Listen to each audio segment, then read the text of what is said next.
தூய்மை, செயலில் தூய்மை. அதான் எம் சரவணன் சார் அவர்கள். முதல்ல வந்து நான் 75ல் அவர்கள் ஷூட்டிங்கு ஏவிஎம் ஸ்டுடியோவில் ஷூட்டிங் பண்ணிட்டுருக்கோம். அப்போ வந்து ஒரு பெரியவர் வந்து முன்னாலே போயிட்டுருக்காங்க. ஒரு வேஷ்டி, ஒரு ஜிப்பா, ஒரு துண்டு போட்டு, பின்னால் வந்து ஒரு கை கட்டி வெள்ளை ஷர்ட்டு வெள்ளை பேண்ட் போட்டு ஒரு போயிட்டு இருந்தார். அப்போ கமல் சார் வந்து எனக்கு சொன்னார், அவர் தான் ஏவிஎம் செட்டியார் சார், அவர் பின்னாலே போகிறவர் தான் சரவணன் சார் அப்படின்னு சொல்லி. 75ல் அவரை வந்து பார்த்தது, அதுக்கப்புறம் தூரத்துலேருந்து பார்க்கறது தான். அதுக்கப்புறம் 1980ல் வந்து 3 முரட்டுக்காலை படம். சரியாக ஏவிஎம் ப்ரொடக்ஷன்ஸ் வந்து படங்க தயாரித்து 8 வருஷங்கள் ஆன பிறகு மறுபடியும் இண்டஸ்ட்ரிக்கு வந்த படம். அந்த முரட்டுக்காலை படத்தில் என்ன வந்து ஹீரோவாக புக் பண்ணியிருந்தாங்க. அது வந்து ஏவிஎம் செட்டியார்கள் சொன்னது அப்படின்னு சொல்லி நான் கேள்விப்பட்டேன். அப்போ வந்து சரவணன் சார் ஆஃபீஸில் வந்து நேராக அவரை வந்து சந்தித்தேன். அந்த ஒரு ஆஃபீஸ் அவ்வளோ க்ளீன், அவ்வளோ நீட், வெல் டெக்கர்ட். அந்த மாதிரி ஒரு வைப்ரண்ட், ஒரு பாசிட்டிவிட்டி. நானும் எத்தனையோ அரசியல்வாதிங்க ஆஃபீஸுக்கெல்லாம் போயிருக்கேன், மல்டி பில்லியனியர் இண்டஸ்ட்ரியல் ஆஃபீஸுக்கெல்லாம் போயிருக்கேன். அந்த மாதிரி நான் ஆஃபீஸ் நான் பார்த்ததே கிடையாது. அந்த ஆஃபீஸில் போனவங்களுக்கு எல்லாம் தெரியும் எப்படி இருக்கும் சரவணன் சார் ஆஃபீஸ் அப்படின்னு சொல்லிட்டு.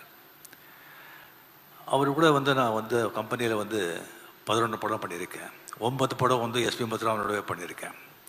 ஒவ்வொரு படத்துலேயும் வந்துட்டு கதை நம்ம வந்து கேட்கவே வேண்டாம், எல்லாமே அவரே வந்து ஃபுல்லாக ரெடி பண்ணி எந்த ஆர்டிஸ்ட்டுக்கு எந்த மாதிரி படம் பண்ணணும், எந்த மாதிரி கதை பண்ணணும், அவங்க ஃபேன்ஸ் என்ன விரும்புகிறாங்க, அது சக்ஸஸ் ஆகிறதுன்னு எப்படின்னு சொல்லிட்டு எல்லாம் அனலைஸ் பண்ணிவிட்டு அந்த ஸ்க்ரீன் ப்ளேயும் பண்ண வச்சுட்டு அந்த ஆர்டிஸ்ட்டுக்கு எந்தெந்த கேரக்டருக்கு என்னென்ன பண்ணணும்னு சொல்லிட்டு இது பண்ணி மியூசிக்கில் இருந்து எடிட்டிங்கில் இருந்து எல்லாத்துலேயும் வந்து அவர் வந்து கை இருக்கும். ஆனால் அது யாருக்கும் தெரியாது.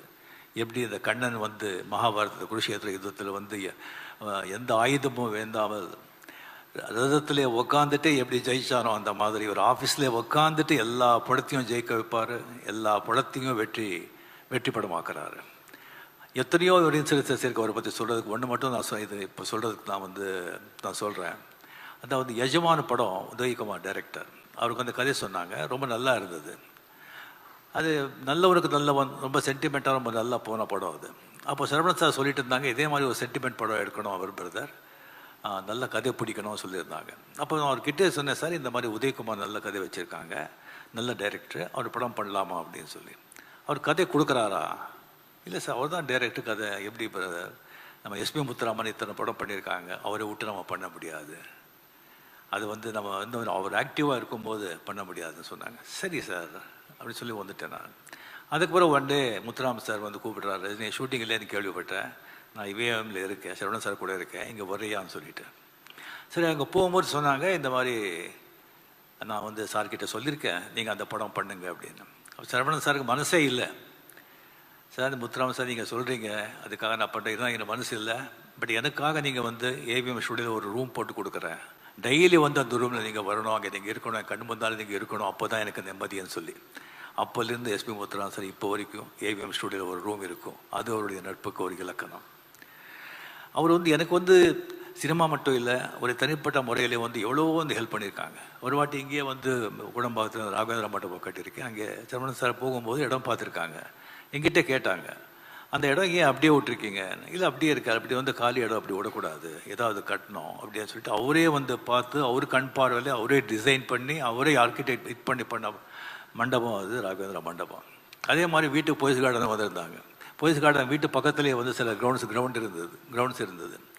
அது சினிமா ஆர்டிஸ்ட் தானே, அது சினிமா படம் வந்து எப்படியோ தானாக வருது அப்படின்னு சொல்லிட்டு இந்த எல்லா பேர் நினைப்பாங்க.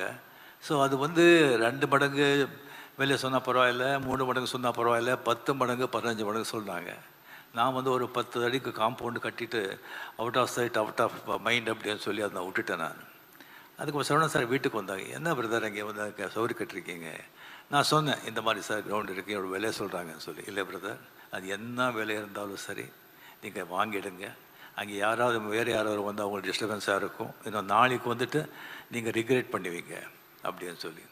இந்த மாதிரி எவ்வளவோ விஷயங்கள் எவ்வளோ. அதுக்கப்புறம் சிவாஜி படம் பண்ண பிறகு என்கிட்ட சொன்னாங்க, நீங்கள் 90s வந்து 2 வருஷத்துக்கு உடம்பு பண்ணுறீங்க, 3 வருஷத்துக்கு உடம்பு பண்ணுறீங்க, வேண்டாம் பிரதர், வயசு ஆக ஆக பிஸியாக இருக்கணும், ஆக்டிவாக இருக்கணும், உடம்புக்கும் நல்லது, மைண்டுக்கும் நல்லது. அட்லீஸ்ட் வருஷத்துக்கு ஒரு படம் பண்ணுங்க அப்படின்னு சொன்னாங்க. அது இப்போவும் நான் அது பண்ணிகிட்ருக்கேன். ஸோ சரவணன் சார் வந்து இண்டஸ்ட்ரியை மீறி வெளியே கூட அவருக்கு வந்து அவ்வளோ மரியாதை, ரெஸ்பெக்ட். ஏன்னா அவர் அப்படி வாழ்ந்தார். Is a real gentleman.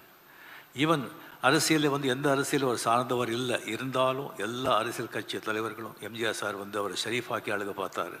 Jayalalithaa அவர்களும் அவர் மேலே அவ்வளோ மரியாதை. கலைஞர் சார் சரவணன் சார் மேலே எவ்வளோ மரியாதைங்கிறது சொல்லி தீராது. அப்படியே அந்த சிவாஜி படம் எல்லாருக்கும் உங்களுக்கு தெரியும். அது வந்து ஒரு அரசுக்கு எதிரியாக நான் சொல்லியிருக்கேன் ஆல்ரெடி. அரசியல்வாதிகளுக்கு எதிராக எடுத்த படம். அது வந்து கலைஞர் சார் அந்த படத்தை பார்த்தது மட்டும் இல்லாமல் அது வெற்றிலா வந்து கலந்து கொண்டு எல்லாருக்கும் வந்துட்டு சீஃப் கெஸ்டாக இருந்து கலந்து கொண்டு எல்லாருக்கும் கேடையை கொடுத்தாங்க. அது எதற்காகன்னு சொன்ன ஓன்லி ஃபார் சரவணன் சார். அந்த மரியாதை.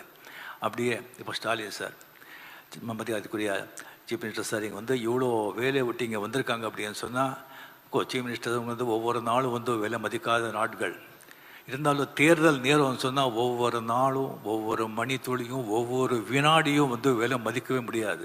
அந்த மாதிரி இருந்து கூட அது எல்லாத்தையும் விட்டுட்டு இங்கே வந்திருக்காங்க சொன்னால், இங்கே வந்திருக்கிறதுனால வந்து ஒரு 100 ஓட்டு ஒரு ஜாஸ்தி கிடைக்காது.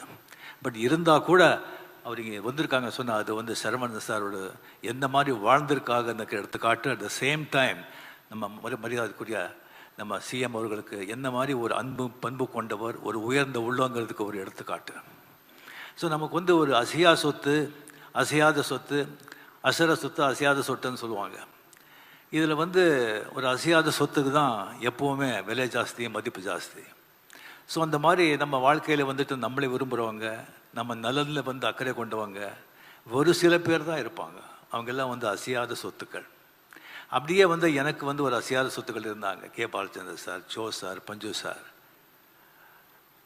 R Veerappan sir, Saravanan sir, doctor Kalaignar அவர்கள். அப்படிதான் அது காலத்தின் சட்டமோ எனக்கு தெரியாது. நமக்கு யார் ரொம்ப விரும்புகிறோமோ, நம்ம யார் ரொம்ப மதிக்கிறோமோ, நம்ம யார் ரொம்ப பிரியமாக இருக்காங்களோ அது காலம் வந்து சீக்கிரமாக கொண்டு போயிடுறது.